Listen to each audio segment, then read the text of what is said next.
यदि तू अपने परमेश्वर यहोवा की सब आज्ञाएं जो मैं आज तुझे सुनाता हूँ चौकसी से पूरी करने को चित्त लगाकर उसकी सुने, तो वह तुझे पृथ्वी की सब जातियों में श्रेष्ठ करेगा। फिर अपने परमेश्वर यहोवा की सुनने के कारण ये सब आशीर्वाद तुझ पर पूरे होंगे। धन्य हो तू नगर में, धन्य हो तू खेत में, धन्य हो तेरी संतान और तेरी भूमि की उपज और गाय और भेड़ बकरी आदि और पशुओं के बच्चे। धन्य हो तेरी टोकरी और तेरी कठौती। धन्य हो तू भीतर आते समय और धन्य हो तू बाहर जाते समय। यहोवा ऐसा करेगा कि तेरे शत्रु जो तुझ पर चढ़ाई करेंगे वे तुझसे हार जाएंगे। वे एक मार्ग से तुझ पर चढ़ाई करेंगे परंतु तेरे सामने से 7 मार्ग से होकर भाग जाएंगे।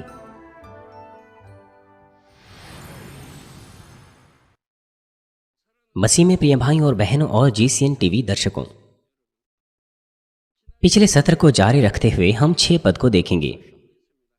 अंदर आते समय और बाहर जाते समय आशीषों को प्राप्त करने का मतलब है सभी बातों में आशीषें प्राप्त करना और संपन्न होना, चाहे आप कहीं भी क्यों ना हो।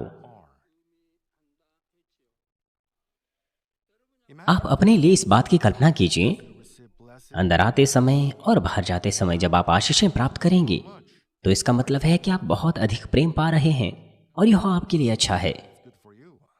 आशीषें उनके ऊपर आएगी जो आपके साथ होंगे और साथ ही उनके ऊपर भी जो आपको आशीष देंगे। और यदि आप किसी को आशीष दें तो उसके ऊपर भी आशीषें आएंगी।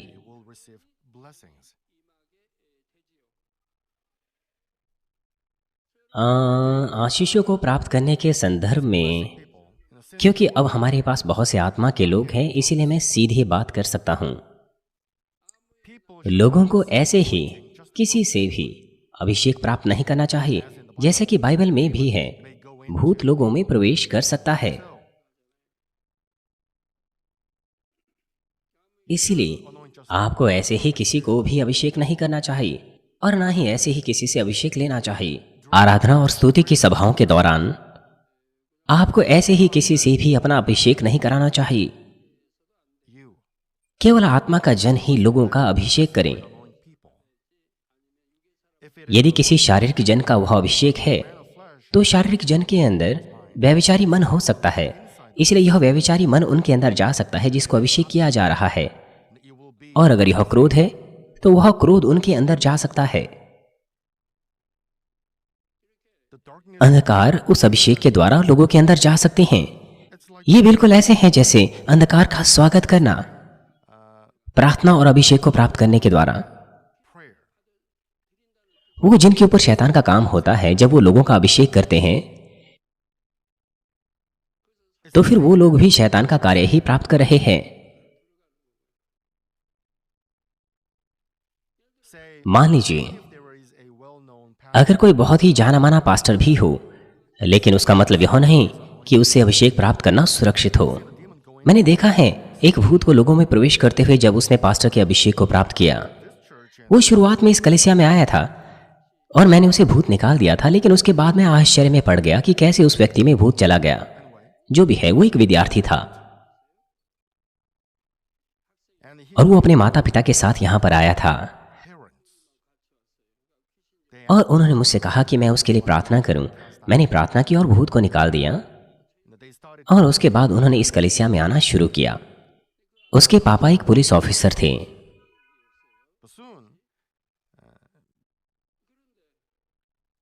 और थोड़े समय के बाद उन्होंने चर्च को छोड़ दिया। उसके बाद वो मुझे चर्च में नहीं दिखे और फिर वो बाद में वापस आए और वो विद्यार्थी फिर से भूत से ग्रसित हो चुका था। गर्मियों की छुट्टी के दौरान वो अपनी दादी के घर गया था और वहां पर वो किसी जागृति सभा में गया था और वहां पर जो पास्टर था, जागृति करता था, उसने उसे अभिषेक को प्राप्त किया और भूत उसके अंदर चला गया और वो उससे उस भूत को नहीं निकाल पाए, इसलिए वो वापस इसी कलीसिया में लौट आए। उस वक्त हमारी यह कलीसिया उस स्थान पर थी जहां से यह कलीसिया शुरू हुई थी, इसलिए वो वापस आए और मैंने उस भूत को निकाल दिया लेकिन जल्द ही फिर से वो चर्च को छोड़कर चले गए। जब वे इस कलीसिया में आए थे उस वक्त उसके पिता को भी उन्नति मिली थी। जब वो डिस्ट्रिक्ट पुलिस ऑफिसर के हेड बने थे तो उसने कहा कि वो बहुत ही अधिक व्यस्त हो गया था कि वो प्रभु के दिन को पवित्र नहीं मान पा रहा था, इसलिए वो चर्च छोड़कर चले गए।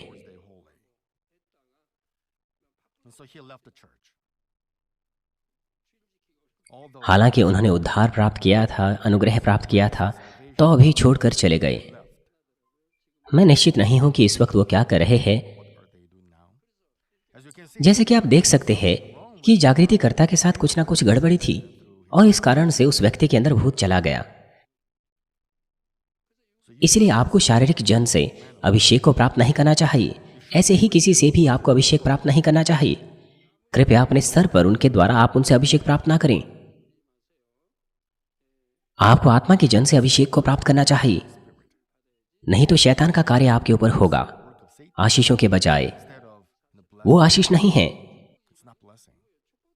श्राप और आशीषों के लिए प्रार्थनाओं के बारे में मैंने आपको सिखाया है। यदि आप उस व्यक्ति से प्रार्थनाओं को प्राप्त करें जो आशीषों और श्रापों के लिए प्रार्थना कर सकता है, तो वही उत्तम है। आत्मा का जन आशीषों के लिए प्रार्थना कर सकता है। आपको यह बात समझनी चाहिए। हमारे पास्टर्स को अपने सदस्यों को सही से इस तरह से सिखाना चाहिए।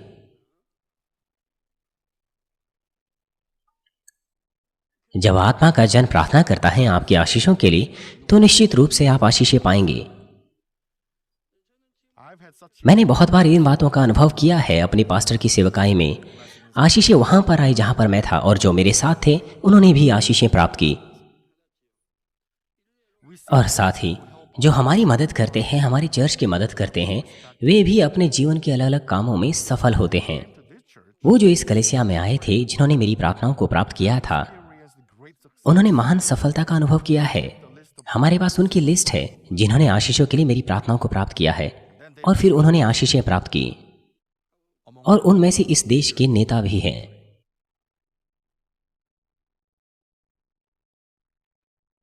और साथ ही जो मुझसे प्रेम करते हैं, मेरी मदद करते हैं, उन्होंने भी स्पष्ट आशीषें और संपन्नता को प्राप्त किया। और अब अगर स्थिति ऐसी है तो फिर उनके साथ क्या हुआ होगा जिनको मैंने आशीषें दी। उनकी उलझी हुई समस्याएं सुलझ गई, उनकी बीमारियां और निर्बलताएं ठीक हो गई, उनके व्यापार कार्यशालाओं में आशीषें आई, परिवारों में शांति आई, और वे जिन्होंने उद्धार नहीं पाया था वो उद्धार की सीमा के भीतर आ गई। और इस प्रकार के कार्यों के द्वारा हमने महानता से परमेश्वर को महिमा दी। और मेरे द्वारा इस तरह के कार्य कैसे हो पाए? क्या वो इसीलिए है क्योंकि मेरे पास महान ज्ञान और दूसरों से कहीं अधिक सीख है? क्या वो इसीलिए है कि मेरे पास दूसरों से ज्यादा विख्याति और पैसा है? शारीरिक दृष्टिकोण से मेरे अंदर बहुत सारी कमियां हैं, लेकिन सर्वशक्तिमान परमेश्वर वो हमेशा मेरे साथ है।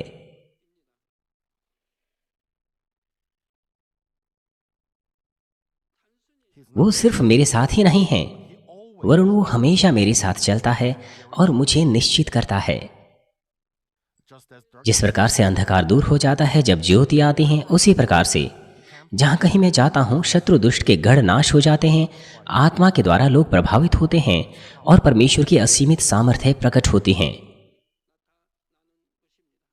क्योंकि परमेश्वर हमेशा मेरे साथ चलता है, इसीलिए जो कुछ आवश्यक है वो सब बातों की तैयारी करता है और मेरी अगुवाई करता है, और वो उन्हें भी तैयार करता है जो मेरी मदद करेंगे। इसलिए मेरे पास कोई चिंता और दुख नहीं होता जहां कहीं भी मैं जाता हूं। हमें ऐसे लोगों से मदद मिली जिनकी अपेक्षा भी नहीं की जा सकती थी, और इजराइल में भी यही हुआ। पाकिस्तान में हमने राष्ट्रपति के प्रमुख सहायक से मदद को प्राप्त किया। उस वक्त वहां पर एक आंदोलन चल रहा था और राष्ट्रपति के प्रमुख सहायक ने मेरी मदद की। पुलिस ने क्रूसेड को रोक दिया था और स्टेडियम के गेट को बंद कर दिया था, लेकिन राष्ट्रपति के प्रमुख सहायक ने गेट को खुलवा दिया। हम देख सकते हैं कि परमेश्वर कार्य कर रहा था। और हमें कैसे पता चला? वो व्यक्ति पाकिस्तान की राजधानी की ओर उड़ान भरने वाला था। वो बहुत ही व्यस्त था और उस शहर में काम को समाप्त करने के बाद उसे जापान भी जाना था। उसका सत्र बहुत ही व्यस्त था और फिर उसे एक फोन आया कि क्रूसेड रोक दिया गया है। उसे यह फोन आया और वह सीधे ही उस स्टेडियम की ओर चल दिया जहां हम क्रूसेड करने वाले थे। जब वह रास्ते में आ रहा था तो पुलिस के प्रमुख को उसने फोन किया कि वह गेट को खुलवा दें और क्रूसेड की मदद करें। उसने इस तरह का आदेश दिया जब वह रास्ते में स्टेडियम की ओर आ रहा था।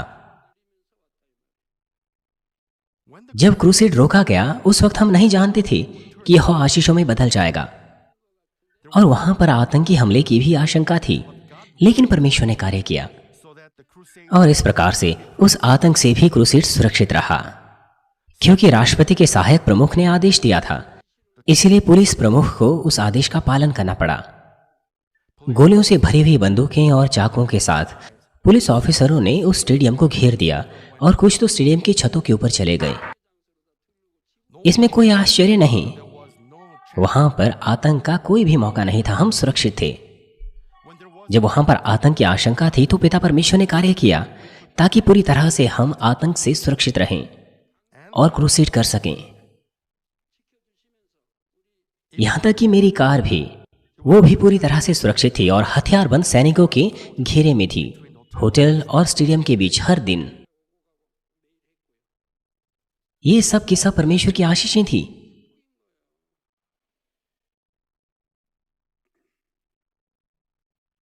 मान लीजिए आप किसी देश के राष्ट्रपति के दोस्त बन जाते हैं और वह राष्ट्रपति आपकी देखरेख करता है, तो यह आपके लिए कितना सामर्थ्य और सुरक्षित होगा।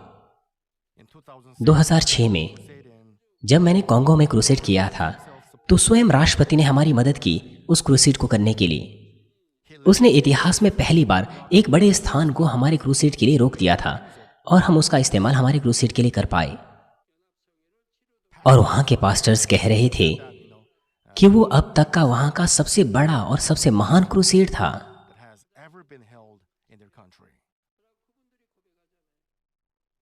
वो लगातार कह रहे थे कि वह सबसे बड़ा क्रूसेड था, सबसे महान क्रूसेड था। परमेश्वर की अद्भुत सामर्थ्य वहां पर प्रकट हुई। उन्होंने कहा कि बाइबल हमारी आंखों के सामने प्रकट की गई। हमें ऐसे लग रहा था जैसे हम 2000 पहले वर्ष बाइबल में चले गए हैं। वो अंगीकार कर रहे थे कि आपको परमेश्वर ने भेजा है, परमेश्वर आपके साथ है। कॉन्गो का वो सबसे बड़ा क्रूसेड था और ऐसा कहा गया कि वहां पर लगभग 700,000 लोग एकत्र हुए थे। कुछ लोग कह रहे थे कि वहां पर 10 लाख से भी अधिक लोग हैं, लेकिन मैं हमेशा अपने लोगों से पूछता हूं कि सही से वो जांचें, रिपोर्ट सही और सटीक होनी चाहिए। कभी कभार हमने उस क्षेत्र को मापा और गिना कि कितने लोग उस क्षेत्र में उस स्क्वायर मीटर में आ सकते हैं। मेरे लोग इस तरह से सही और सटीक रिपोर्ट बनाते हैं। सबसे बड़ी जगह वहां पर ब्लॉक की गई, रोकी गई, वहां पर क्रूसेड करने के लिए। अगर वो कोई अंदरूनी क्षेत्र होता तो वहां पर 1000 से ज्यादा लोग नहीं आ पाते, लेकिन सैकड़ों हजारों लोग हमारे क्रूसेड में आए। इसलिए हमें बड़े स्थान की आवश्यकता थी जो हमें वहां नहीं मिल पा रही थी। हमें वहां जगह नहीं मिल पा रही थी जहां पर सैकड़ों हजारों लोग आ सकें। इस देश में तो हमारे पास ऐसी जगह हुआ करती थी, लेकिन वो स्थान भी पार्क के रूप में बदल गए। हमारे पास पुरामे के पास एक स्थान हुआ करता था, लेकिन वो भी पार्क में बदल गया। बीते समय में एक बड़ा क्षेत्र वहां हुआ करता था, लेकिन वो भी पार्क में बदल गया।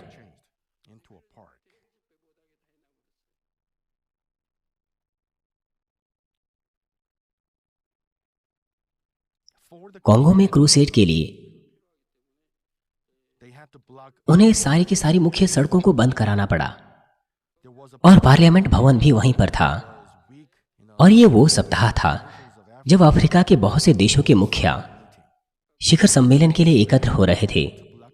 क्या यह संभव था कि सारी सड़कों को बंद किया जाए पार्लियामेंट भवन के सामने?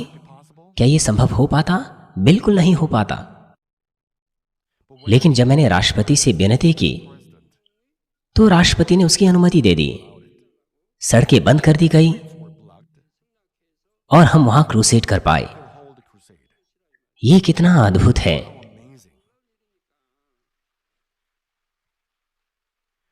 दुष्ट के द्वारा महानता से बाधा डाली गई उस क्रूसेड में जिस दिन मैं वहां पहुंचा, उस दिन मेरी राष्ट्रपति के साथ मुलाकात थी। लेकिन कुछ जादूगरों ने बाधा डाली ताकि मैं राष्ट्रपति से ना मिल पाऊं।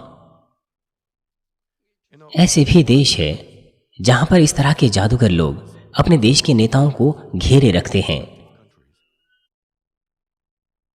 एक देश का प्रमुख मुझसे मिलना चाहता था जिसको कैंसर था, और वो मुखिया मुझसे चंगाई के लिए मिलना चाहता था, लेकिन उन जादूगरों ने मुझे रोक दिया। इसलिए मैं केवल उसके सेक्रेटरी से ही मिल पाया। जो भी है, वहां पहुंचने के बाद मुझे राष्ट्रपति से मिलना था। 9 घंटों तक मैंने इंतजार किया, लेकिन कोई फोन नहीं आया राष्ट्रपति की ओर से। अनुमानित रूप से लगभग शाम के 10 बज चुके थे। सही से तो मुझे याद नहीं है, और मैंने कहा कि अगर फोन नहीं आएगा तो मैं उसे नहीं मिल पाऊंगा। और फिर फोन आया और मुझे बताया गया कि अगले दिन राष्ट्रपति मुझसे मिलेगा। राष्ट्रपति मेरे द्वारा बहुत ही प्रभावित हुआ और उसने कहा कि अपने क्रूसेड के लिए अगर आपको कुछ भी चाहिए तो आप मुझे बताइए, मैं आपकी मदद करूंगा। मैं आपकी मदद करूंगा। राष्ट्रपति ने इस तरह से कहा।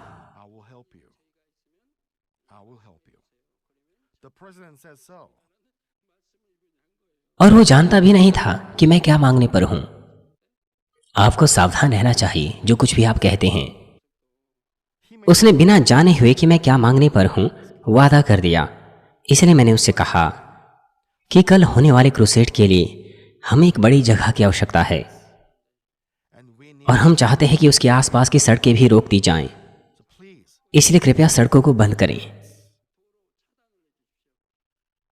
ये बात कुछ ऐसी थी जिसे राष्ट्रपति आसानी से पूरा नहीं कर सकता था, क्योंकि वो दिन बहुत महत्वपूर्ण दिन था। बहुत से अफ्रीका के देशों के मुखिया वहां एकत्र हुए थे। उसके लिए सड़कों को बंद करना आसान नहीं था, वो भी पार्लियामेंट भवन के सामने।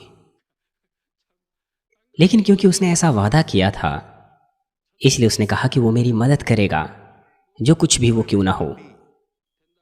ये उसने कहा था, ये उसने वादा किया था, इसलिए उसे अपने वादे को पूरा करना ही था। ये कोई आसान निर्णय नहीं था। जब मैंने यह बात उसके सामने रखी, इसलिए उसके लोगों ने सब बातों को जांचा और उसने निर्णय लिया, और इस प्रकार से सड़कें बंद कर दी गई। और इस तरह से हमें एक ऐसी जगह मिल पाई जहां पर 700,000 लोग आसानी से एकत्र हो सकते थे। उस बिल्डिंग के पीछे एक बहुत बड़ा स्थान था और वह स्थान भी लोगों से भरा हुआ था। आप इसे नहीं देख सकते हैं क्योंकि बिल्डिंग से कैमरा रुक गया था, लेकिन उस बिल्डिंग के पीछे भी बहुत बड़ा स्थान था और वो बड़ा स्थान भी भरा हुआ था असंख्य लोगों से। इसीलिए स्क्रीन पर आप उसे नहीं देख पाए। जब मुख्य सड़कें ही बंद कर दी गई तो छोटी छोटी सड़कों की तो बात ही छोड़िए, 700,000 लोग वहां पर एकत्र हुए। जब राष्ट्रपति ने इस तरह से कार्य किया तो असंभव संभव हो गया।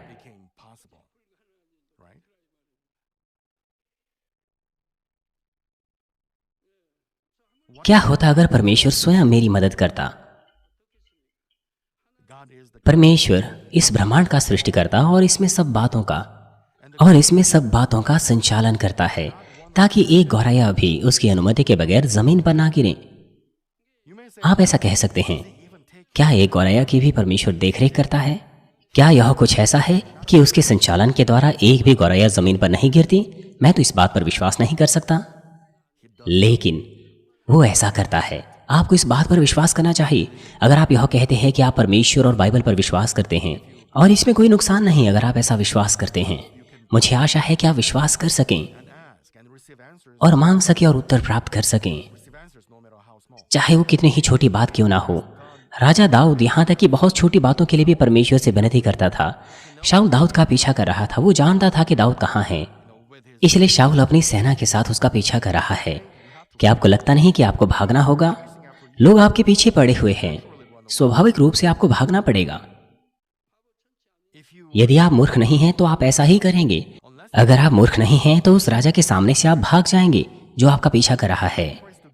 लेकिन दाऊद परमेश्वर से प्रार्थना कर रहा है कि परमेश्वर मुझे यहाँ से भागना चाहिए या यहीं रहना चाहिए, और परमेश्वर कहता है भाग जा। तभी वो भागता है। वो इस तरह से छोटी छोटी बातों के लिए भी प्रार्थना करता है, जिसका मतलब यह है कि वो परमेश्वर पर विश्वास और भरोसा करता है, और यह भी कि जो कुछ परमेश्वर की इच्छा है वो उसे पालन करने को तैयार है। चाहे वो वहाँ ठहरता है और गिरफ्तार किया जाता है तो अभी वो वहाँ ठहरा रहेगा अगर परमेश्वर ऐसा करने को कहता है। लेकिन परमेश्वर कहता है भाग जा, इसलिए वो भाग जाता है। जितनी बातें बाइबल में लिखी हैं दाऊद के बारे में, क्या उसने खाली उतना ही किया? दाऊद हर बात के लिए ऐसा करता था। हर बात में दाऊद ऐसा करता था।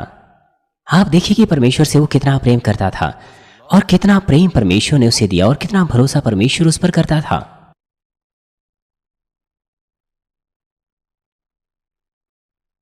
यदि उसी के समान परमेश्वर भी आपसे प्रेम करें तो उसके लिए सबसे पहले आपको आत्मा में आना चाहिए कि आप प्रेम पा सकें।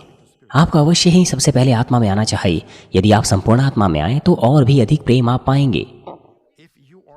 यदि आप शारीरिक हैं तो आप प्रेम नहीं पा सकते, क्योंकि शारीरिक लोगों के अंदर पाप और बुराई रहते हैं, इसलिए वो शरीर है। आत्मा में आना इसका मतलब है कि उन्होंने बुराई और पापों को दूर कर दिया है, क्योंकि उन्होंने असत्य को दूर कर दिया है, इसलिए वो आत्मा में आए। परमेश्वर कहता है कि वो नहीं सुनेगा अगर आप पाप करते हुए प्रार्थना करेंगे। परमेश्वर नहीं सुनेगा, वरन अनदेखा करेगा। इसमें कोई आश्चर्य नहीं होगा कि प्रार्थनाओं के कोई उत्तर नहीं होंगे। आशीषों के वचन जो बाइबल में है वो उन लोगों के ऊपर लागू होते हैं जो आत्मा के जन हैं। आत्मा का जन जब प्रार्थना करता है तो परमेश्वर उत्तर देता है। सौभाग्यवश मैं जल्दी ही आत्मा में आ गया था। केवल 3 सालों में मैं आत्मा में आ गया था, और मैंने तेजी से उत्तर प्राप्त करना शुरू कर दिया। चाहे कुछ भी मेरी प्रार्थना क्यों ना थी, मैंने उत्तर प्राप्त किया। सब बातें संपन्न हो गई। क्या होता अगर परमेश्वर स्वयं हमारी मदद करता? परमेश्वर ब्रह्मांड का और इसमें सब बातों का सृष्टि करता है, और वो उन सब का संचालक है, ताकि उसकी अनुमति के बगैर एक भी गौरैया जमीन पर ना गिरे। वो जीवन, मृत्यु, भाग्य और अभाज्य को चलाता है मनुष्यों की, और वो स्वर्ग का स्वामी है जो हमें अनंत जीवन दे सकता है। यदि आप परमेश्वर से प्रेम और निश्चितता प्राप्त कर सकें, इसका मतलब यह है कि आप सब कुछ जो कुछ चाहते हैं पा सकते हैं। लेकिन अगर हम केवल सही मार्ग पर चले, परमेश्वर के वचन के अनुसार, दाएं और बाएं देखे बगैर, अब्राहम के समान, तो हम आशीषें पाते हैं और सब बातों में संपन्न होते हैं, क्योंकि परमेश्वर हमारे साथ साथ चलेगा। बाइबल की 66 किताबें, उसमें परमेश्वर की बहुत सी आशीषों की प्रतिज्ञाएं पाई जाती हैं। आज्ञाकारी व्यक्ति अपनी वर्तमान स्थिति के बारे में नहीं सोचता, ना ही उसके लिए कोई लाभ की बात के बारे में सोचता है। वर्तमान स्थिति या वातावरण कैसा ही क्यों ना हो, वो जो सोचते हैं सिर्फ यह कि कैसे वे परमेश्वर की इच्छा का पालन कर सकते हैं। परमेश्वर ऐसे लोगों के लिए कार्य कर सकता है पूरी तरह से अपनी मूल आवाज के द्वारा।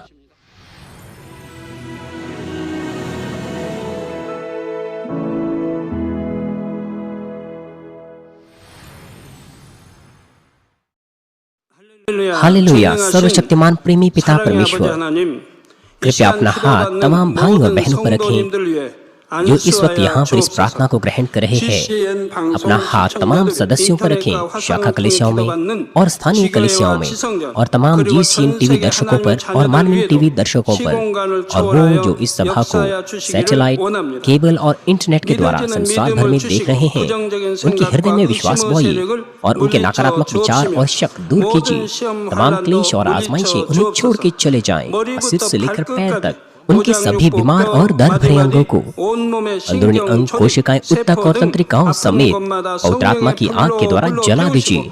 सृष्टि की ज्योति उन पर आ जाए। यीशु मसीह के नाम से मैं आज्ञा देता हूँ, शत्रु, दुष्ट और शैतान, तमाम बीमारियां, रोगाणु, विषाणु और निर्बलताएं दूर हो। ज्योति उन पर चमके। उनके तमाम असाध्य और अंतकारी रोग पवित्र आत्मा की आग के द्वारा झुलसा दीजिए। तमाम प्रकार की महामारियां और संक्रामक रोग, मलेरिया समेत दूर कीजिए। तमाम नई और अज्ञात बीमारियां, स्वाइन फ्लू सहित उनसे दूर हो, साफ हो जाएं और वो ठीक हो जाएं। पिता, उन्हें हर प्रकार के रोगाणुओं और विषाणुओं से और बैक्टीरिया से सुरक्षा दीजिए। उन्हें चंगा कीजिए तमाम प्रकार के कैंसर, पेट के कैंसर, फेफड़े के कैंसर, जिगर के कैंसर, छाती के कैंसर, गर्भ के कैंसर और आंतों के कैंसर से, और तमाम दूसरी बीमारियां जैसे कि एड्स, ल्यूकेमिया, दिमागी रक्तघात, उच्च रक्तचाप, धीमा रक्तचाप, हृदय की बीमारी, फेफड़े की बीमारी, मधुमेह, स्त्री रोग और थायराइड की बीमारियां और तमाम सूजन और जलन दूर हो। पोलियो, लकवा, गठिया, हर्निएटेड डिस्क और दूसरी बीमारियों से वे चंगे हो जाएं। तमाम दूसरे दर्द उनसे गायब हो जैसे कि पेट दर्द, सिर दर्द और मानसिक दर्द, मिर्गी, स्वलिनता, उदासी, तंत्रिका रोग और तमाम दूसरी मानसिक बीमारियों से वे आजाद हो जाएं। तमाम प्रकार के लकवे से वे खो जाएं, उठें, चलें और वे कूदें। वे अच्छी आंखों की दृष्टि प्राप्त करें, अच्छे सुनने की शक्ति प्राप्त करें, अंधों की आंखें खुल जाएं, बहरे सुनने लगे और गूंगे बोलने लगे। दुर्घटना के तमाम दुष्प्रभावों को चंगा कीजिए, उनकी टूटी हड्डियां ठीक कीजिए, उन्हें जलन से ठीक कीजिए, जलन और दहन संवेदनाओं से दूर हो। पिता, कोई दाग वहां न रह जाए। तमाम प्रकार की नशे की लत से, जहर पदार्थ और उनके इस्तेमाल से साफ हो जाओ। पिता, मरी हुई कोशिकाओं, ऊतक और तंत्रिकाओं को फिर से जला दीजिए, मृतकों को जला दीजिए, उन्हें आशीष दीजिए गर्भ धारण की। पिता, कृपया उन्हें गर्भ धारण की आशीष दीजिए। यीशु मसीह के नाम से मैं आज्ञा देता हूँ, शत्रु, दुष्ट और शैतान, हवाओं के शासक, अंधकार की सेनाएं और उनके दास उनसे दूर हो। बुरी आत्माएं, अशुद्ध आत्माएं, झूठी आत्माएं, धोखे की आत्माएं, झूठ की आत्माएं, अलग करने वाली आत्माएं और तमाम अंधकार के बल दूर हो। दुष्टता के तमाम बंधन खुल जाएं, अंधकार दूर हो, ज्योति आ जाए। पिता परमेश्वर, उन्हें ताकत दीजिए कि वे प्रार्थनाओं में पुकारें, सामर्थ्य दीजिए पापों को दूर करने की और वे पवित्र हो जाएं। वो भले स्वस्थ में बने रहे जब उनका प्राण समृद्ध होता है। उनके परिवारों में भी सुसमाचार का प्रचार किया जाए। उन्हें सुरक्षा दीजिए तमाम प्रकार की दुर्घटनाओं और विपत्तियों से, और आशीष दीजिए कि वे एक संपन्न जीवन सब बातों में जीने पाएं। कृपया अपने बच्चों को उनके घर, कार्यशालाओं और व्यापारों को सुरक्षा दीजिए। पवित्र आत्मा की आग की दीवार से, स्वर्गीय सेना, स्वर्ग दूतों और अपनी धधकती आंखों के द्वारा विद्यार्थियों को बुद्धि और समझ दीजिए, और उनके हृदयों को और भी जुनून और पढ़ाई की इच्छा से भर दीजिए। उनके हृदय और मनों को संसारिक चीजों से दूर रखें, और उनके हृदय में और भी परमेश्वर के लिए जोशीला प्रेम रोपी। अपने बच्चों को आशीष दीजिए, और वो आपको सब बातों में महिमा दें जो कुछ भी वो करें, चाहे वो खाए पिए या जो कुछ भी करें। वो अंगीकार करने पाए और गवाही देने पाए जीवित परमेश्वर की, यह कहकर कि मैं परमेश्वर से मिला हूँ, मैंने परमेश्वर का अनुभव किया है और उससे यह आशीष और उत्तर प्राप्त किए हैं। पिता परमेश्वर, आपका धन्यवाद। सारी महिमा केवल आपको मिले। हमारे प्रभु यीशु मसीह के नाम से मैं प्रार्थना करता हूँ, आमीन।